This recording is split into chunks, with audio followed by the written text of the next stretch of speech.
Hello, my name is Moises Rodriguez, and this is my presentation of A Doll's House by Henrik Ibsen, that first premiered in 1879. Okay, so plot summary. The main conflict in the plot of A Doll's House revolves around a married couple. Nora, the wife, she's been saving money and taking out illegal loans underneath her father's name in order to fund his trip to Italy for her husband's health because he's being sick. She can't do it under her name because uh, in the 1800s they don't allow women to do that, unfortunately. And Torvald, that's her husband, he does not know what's going on. He just assumes that Nora is receiving the money from her father, which is false. Um, and there's an employee at the bank called Krogstad. He knows Nora's secret, but and he's also at risk at being fired by Nora's husband. So he uses her secret as blackmail to get her to put in a good word for him and prevent him from being fired. Historical and cultural context. Alright, so although Ibsen stated that he never sought out to create a piece of feminist work and describes himself to be a humanist, it's not hard to see why it's considered to be a landmark of feminist theater. Being that this play was first premiered in 1879, the subject of a play centering around a woman who wants to break free from societal norms and likes the feeling of being more independent was extremely controversial for its time. The play was written just 1 year after the idea of woman suffrage was even introduced to the Congress, and 41 years before the 19th Amendment was ratified, which gave white women the right to vote and the ability to vote as well. Primary characters. Okay, so Nora is our main character. Nora is driven by her own ambition and need to be more than just what society sees her as. She grows tired of how patronizing her husband is to her and just men in general and how they treat her in like her everyday life. Torvald is her husband, unfortunately, uh, and like many men alive during this time, or even now, he is used to living in a society made for him. He puts his priority in his reputation. Reputation is very big in this play, um, and he is persistent in keeping Nora chained down. Krogstad, technically, he's identified as the main antagonist. Both these men are awful guys, but Krogstad is the one that causes the most problems, I guess. But he resorts to blackmailing Nora as a way to prevent himself from getting fired. He mentions that getting fired will ruin his reputation, um, and he wants to spare his children of that shame. Play structure. A Doll's House is split up into three different acts. Act one, is establishing the characters. Act two, where Krogstad blackmails Nora, and Act three, where the conflict between Nora and her husband finally happens after being kept in suspense for an hour and 40 minutes. It all takes place in the same room. Although, it seems to be a standard sequence for theater plays, I think it's nice how organized it is, and it starts slowly raising the intensity with each act, leading up to um, Nora's husband, meltdown. And it was really good to see the build up. It was a good payoff. And the use of language and dialogue. In terms of word choice, the characters in A Dollhouse speak very elegantly, and it kind of reflects their economical standing and puts an emphasis on their reputation. When it comes to tone, Ibsen does not try to hide his character's true personality. Torvald has no problem yelling at Nora and telling her how to behave. He constantly tries to control her. The way he views his wife is apparent from the start. Nora, on the other hand, she has expressed verbally how alive she feels whenever she is able to have a small taste of free will. What does this say about the time period?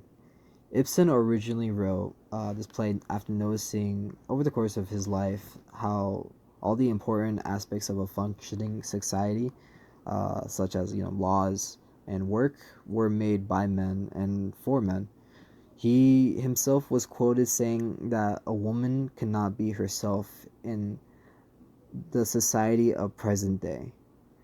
A Doll's House, along with other 19th century feminist art like the book The Yellow Wallpaper by Charlotte Perkins Gilman and Little Women by Louisa May Alcott, threw the stepping stones for the beginning of feminist art, which in turn helped move conversations towards women gaining more freedom, which is good. And this is Henrik Ibsen himself. And this is a little bit of his background. Henrik Ibsen was born March 20th, 1828, so his birthday's coming up, in Skien, Norway. He was the son to a general merchant who, in 1836, filed for bankruptcy, and as a result, he and his family were disgraced by their community, kind of bringing up that theme of, you know, of reputation. Sorry.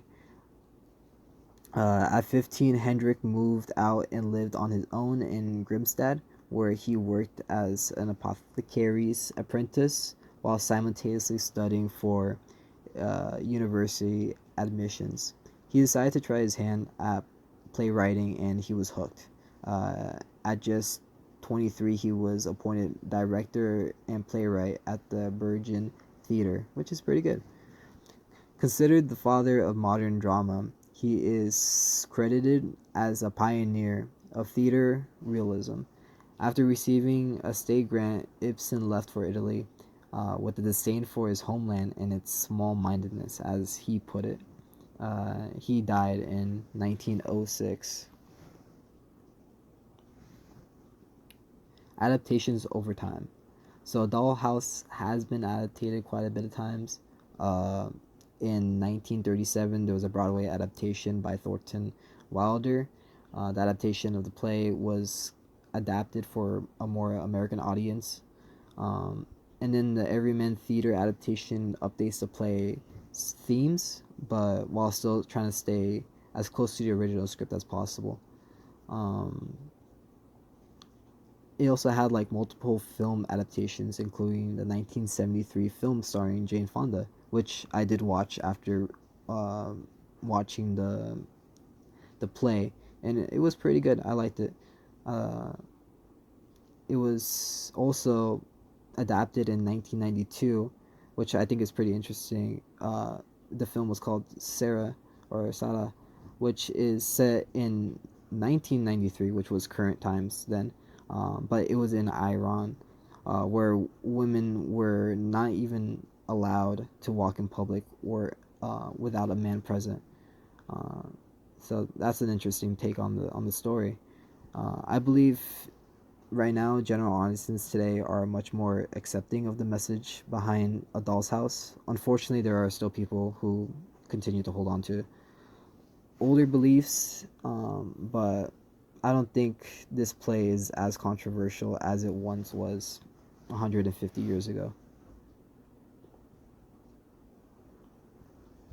My impression, going to the dolls going into A Doll's House, I was a little hesitant. I picked up the play solely on the name alone. I kind of assumed it was going to be like a drama thriller about like a haunted dollhouse. It wasn't, but that's okay too because I liked it either way. I started watching it and getting into it. I really enjoyed the play a lot. I enjoy like media that's kind of ahead of their time. This one especially, World of Worlds, another one. You know, Frankenstein, Mary. It's I like them. They're good. Uh, I was rooting for Nora the entire time, and I extremely disliked Krogstad and Torvald. I don't even like their names. Um, I think researching deeper into this play and its history for this presentation definitely made my affinity for A Doll's House grow even more. Um, just the role played in the history, and how it was just very influential. Um, I am a man, so when it comes to like connecting to the art, I don't think I can truly say, I get what she's going through, or I connected with this, since I never experienced this type of treatment. But I really appreciate the story, and I feel very bad for her. Although I just recently started looking into this play, I can see how Ibsen's play is extremely influential in the world of theater. I'm actually really shocked. I'd never heard of this play before. I would assume like an English teacher or a drama teacher would have taught me this like in high school or even middle school. But it's good that I'm learning now. And it was a nice play. It was good. I liked the story. Thank you for listening to my presentation. Have a good night, everybody.